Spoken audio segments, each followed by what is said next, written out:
HealingYourself.life provides information for awareness, educational, and support purposes only and does not diagnose or prescribe treatment for any medical condition. Viewers are encouraged to do their own due diligence and consult with their own medical caregivers before making personal treatment decisions.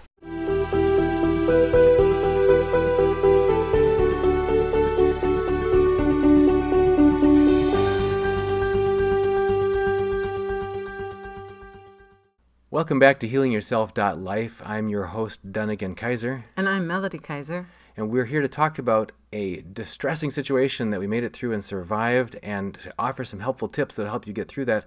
And that's about the risks of colonoscopies and how you can get some serious side effects, and how we found some natural treatments that were able to pull us out of that. So the story starts, as many of ours tend to, with Lyme disease, which I contracted in the woods from a tick and brought home and was generous enough to pass on to my wife, which they don't tell you can, but you can. And so because we're both chronic Lyme survivors, this is something we've been battling for a long time. We had over a year of antibiotic therapy, which really weakened our immune systems, because your gut and your intestines and the natural flora that exists in your intestines is actually the place that your body contacts the outside world more than even outside of you is. More of the outside of you is inside of you than you see from the outside. And so both of us have noticed that our immune systems in general and our ability to resist catching things that we get exposed to is reduced since then. So we have to be very watchful and cautious about exposure. Well, it turned out that... Well, I think one of the other things, just to say, the antibiotics did was not only lower our immune system, but also, and we said it in another video, but we got candida, which also I think, I'm not sure about that, but lowers your immunity too, because your body's fighting off many different things. And so anyway, just to add that. And in one of the treatments that we tried for our Lyme was a particular herbal protocol. This happened to be one called Vital Plan. And I think that particularly for me, I was intolerant of that and would get pretty bad stomach aches and some nausea. And it turned out I started having low blood iron, which has happened in the past, and it can with Lyme. But this was like worse than usual, like more rapidly. Like instead of a year between needing iron infusions, or 2 or 4 years, it was like 2 months and that kind of thing. I think it took you a little longer time. I think I had the intuitive thing to say, hey, the Vital Plan doesn't seem to be working for you. I was okay with it, but you started getting stomach aches and you weren't relating it to that. And I really was. And I said, I think we really need to get off that. But you stayed on it longer than I think you should have. Yeah, I was stuck on it as a hope that it would simplify our regimen, because our regimen of so many different, we had good success with nattokinase combined with LB core, which is the Stephen Herod Buhner Lyme protocol for combining 5 herbs. And that seemed to be working pretty well for us, but we had a lot of other things we were doing, tinctures and this and that, and it just seemed like the whole thing added up to so much when you put it all together that I thought maybe if we just take this one thing, it might help. But Melody kept noticing that I wasn't tolerating it well, and I was just stubbornly sticking with it longer than I probably should have, given, just pay attention to what your body's telling you. And what happened was I ended up being concerned, because I had a previous history of Crohn's disease, that maybe this bleeding which I was happening internally could have been related to something that needed a recurrence of my Crohn's. So better have a look with a colonoscopy. Having interviewed Dr. Jay Nielsen in the past, he had expressed one of the news stories which he's flashed up to us before was that even properly sanitized, whatever that means, colonoscopes can pass infectious diseses from one patient to another. One being C. diff. And C. diff is a particularly dangerous and can be fatal bacterial infection you can get in your intestines. So I was concerned. I consulted with him about it. He said, yeah, you might want to be careful. So I consulted with a GI about it and said, I don't know if I want to go through this colonoscopy, but we really wanted to find out the source of the internal bleeding, but we didn't want to risk that. He said, oh, it's very low risk. So especially since it was nearing the end of the year and we were under the time pressure of our insurance deductible, which had been satisfied that year, would have been make the procedure much cheaper to do in December, much more expensive to do after that. I thought, all right, we'll go ahead and do it. We're about to travel internationally. I just want to get this thing done. So went in and subjected to colonoscopy and came through that pretty well. They bounced back. No problem for the colonoscopy, and the results were all clear, looks good and clean inside. But I will say, I told you needed to rest today, and he didn't take my advice. He went right back to work. And I think that also didn't help you because you were really, Dunagun was very worn down. And This is the theme of stubborn Dunagun versus wise yes, Melody, yeah, I think. Well, anyway, I'm just saying. No, I can't deny it. It was the data. He really should have rested, and you didn't. So. And after a few more days, started feeling a lot worse. Like I had been feeling just fine prior to that, but started getting nausea, severe loss of appetite, and stomach aches. And I didn't want to think about food. So and we're getting on an airplane to go to Berlin, right? And we were like even at the airport, like buying food chills. to take I on. forgot that chills. You were having that's chills, right. and Fevers and chills right before leaving. Awful. And really I even awful. So we headed off, but we were wearing, to protect ourselves from catching anything additional, we wore those antiviral and antibacterial breathing masks on the plane. And there were people coughing all over the place. It was amazing, I guess, because it was December. People were coughing. At the gate, in the airplane, in the airport. It makes you notice. It's kind of like when you're looking for something, you see it a lot. When you're kind of guarded about, I don't want to catch anything, we noticed people coughing a lot on that flight. But we were wearing our masks, and it felt awkward, but oh well. We thought at least we're taking care of ourselves. So we arrived in Germany, and I was just in terrible shape. I had chills and fevers and nausea and stomach aches, and diarrhea started. And the diarrhea was, I'm quite experienced with it from Crohn's disease, and this was something like I'd almost never experienced before. I mean, I was just like very frequent and trips, and I couldn't eat, and everything just went right through me. And the any attempt we had of, hey, we don't want to have me losing weight again, let's throw more calories in, doesn't help. But I could tell that my whole digestive system was just out of commission, shut down. So we started some ordinary over-the-counter remedies that you could get. We had brought along some, like Pepto-Bismol, and that did nothing, even no matter what doses I was taking. Also, in the past, and I'm going to show you how to do this real quick, because this is usually really successful, but this one was not an ordinary resistant treatment, but not an ordinary bout of diarrhea. But for ordinary bouts of diarrhea, something that's been very effective for me in the past is this herbal treatment called Yellowroot, and we purchased this online. It's actually these yellow roots, and you can get them from Pain Mountain Farms. Here we go, Pain Mountain Farms, and you can find them online. And when they give you the herbs, you can just you can cut those up with some heavy-duty shears, put them in boiling hot water for 20 minutes, make a strong tea, and drink that. But in order to have it either at work or while traveling, it wasn't handy, so I made it into a tincture. And the way you do that is you take some neutral spirits, in this case vodka, and you pour it into a jar, and you fill it up with whatever herbs you want. In this case, I clipped a whole bunch of the herbs with a tin snips and had this full of it. Was the Yellowroot raw when you did it, or did you still heat them up? No. This is just dried. Yeah. So you just stick them in there. The pure dried fresh herb. Okay, you stick them in there. In the alcohol, and you can sit it for a couple weeks. I left it a little bit longer than that, but anyway. I think it was over a month. And I decanted it then into a dropper-sized bottle, and you can take that, you can wrap it up and take it on travel. So that's what I did. And long story short, that usually works great for ordinary diarrhea. Right. Didn't touch this stuff. This stuff was like worse than I ever had. That's why we were suspicious that this really could have been C. diff. And if you think about the potential seriousness of, you're going into a hospital or serious clinic environment, they're using a colonoscope, which they have used inside somebody else's body, and that person might not have been in for a routine wellness screening. That might have been somebody who had a serious disease, and then they're washing it, however they do that, supposedly okay, and then putting it into you. But whammo, I got sicker than I have ever been, and believe me, I've been around the book on that. So again, finally in Germany, we were desperate, and Melody said, we're in Europe, and they're really good at herbal apothecaries here. So we looked in the local directory there and found just a couple miles away. We took an Uber over there and consulted with a very wise herbalist. Very knowledgeable. And she, as soon as I described the problem, she ran over. She pulled out this. It was a big paper bag. I mean, of that size. Blue malva flowers. You can call them mallow or malva. And this is actually from Germany.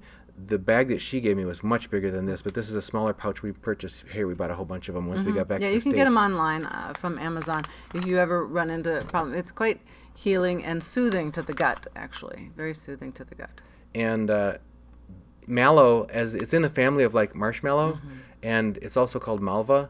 So if you order blue malva flowers or blue mallow flowers, and then you take one of these French press coffee pots. If this is one way that you can do it. I mean, you can just boil them in a pot if you want to. But you go ahead and put the blossoms in there, fill it up with boiling water, press it down, let it do it. Actually, let it steep, sit for like 20 minutes or so. Then you press it down and decant it out. And the longer you do that, it's called an infusion, and that makes it much stronger herb. And then you drink the whole thing. Right. Yeah. One it wasn't a small dose, thing. and it's a little bit slippery and thick, a little bit like that.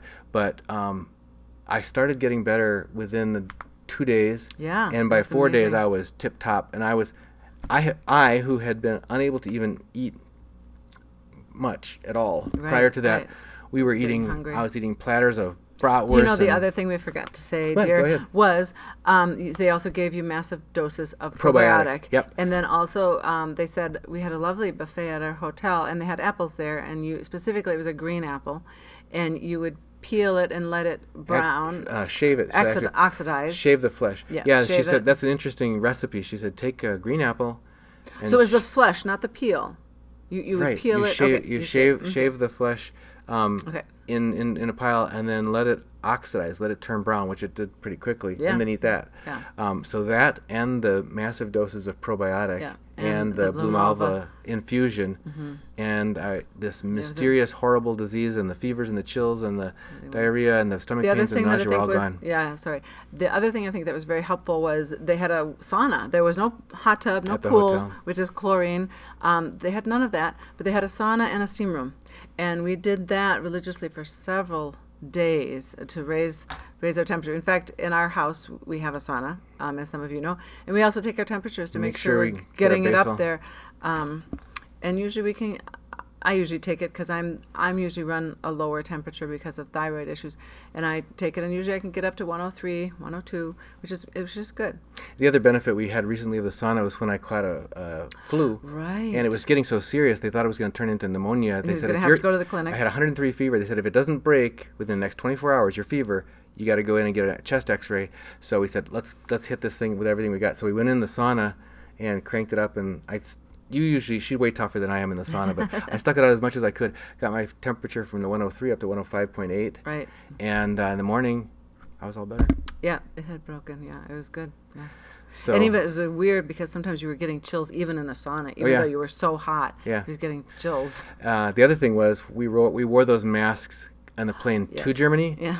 But I don't know if we forgot. I think we did. Or whatever. But on the way home, didn't. No, and then I got pretty sick. And for people with maybe a good immune system and a normal immune system, you wouldn't have to do the masks. But for us, it really makes a difference. And we, like we said in previous ones, we clean the hotel room and we clean our area where we're sitting just so we don't get all the germs. Wiping down with antibacterial wipes on the plane. Right. But anyway, the airborne stuff you're still going to be exposed to. I got really sick, and I firmly believe it was from not wearing a mask because people were coughing so much and they were sick. The other thing when you're traveling is you're often eating out a lot. That's true. And you have no control. In fact, that was the German restaurant. One of our restaurants that we actually like to go to. It was an Austria. Argentinian. You're right, Argentinian steak restaurant. Yeah. And we loved their food, and it was really kangaroo. handy. If you ever have a chance to try kangaroo. Honestly, it was really good. However, one of the guys who was a server there and was like rolling the silverware with their cloth napkins and doing all that prep was coughing and coughing. Really and I finally, we ordered our food, and then I went up to the guy and I said, because my wife and I don't want to get sick, and I'm trying this in my best stumbling German, and since you are sick, could we have a different person bring us our dinner? And he said sure.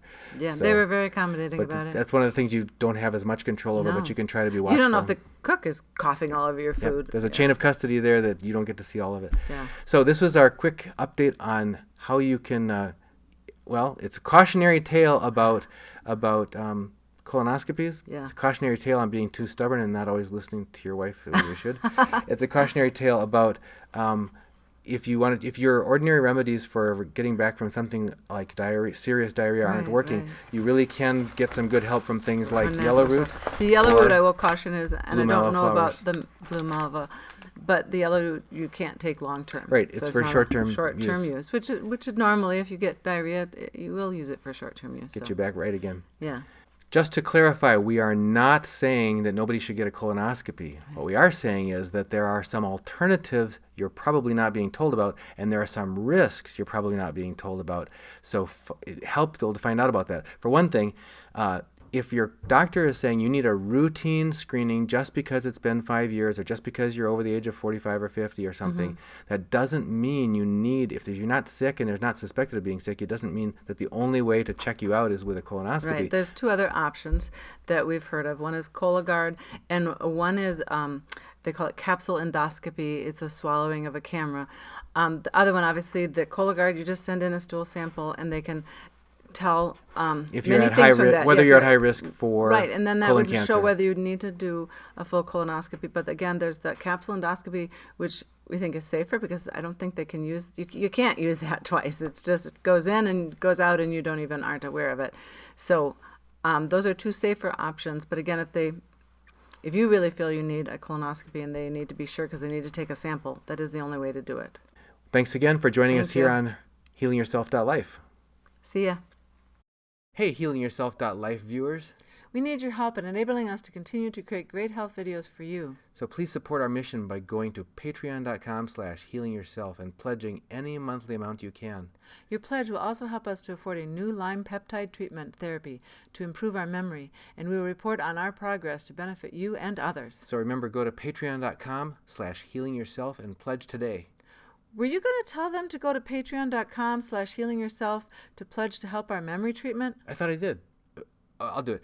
So please go to patreon.com/healingyourself and pledge today. Thanks.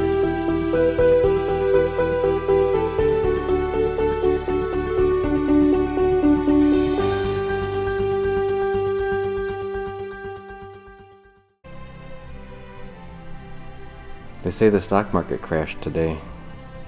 Yeah, I heard that. Sounds like people's retirement accounts and savings accounts are going to get bailed into the banks. Yeah. Looks like pension plans and Social Security are going to get suspended too. I know.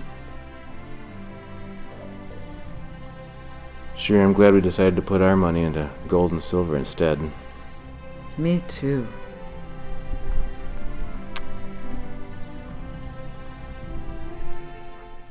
Get your first ounce of silver at spot price and free shipping on any order over $99 at sdbullion.com/rp. Hey, Reluctant Preppers. If you haven't heard, we've already started our monthly 1-ounce U.S. Silver Eagle thank you gift to one active Patreon subscriber each month, signed by your host, Dunagun Kaiser. And you don't want to miss out on that. Please help us grow by subscribing today at patreon.com/reluctantpreppers.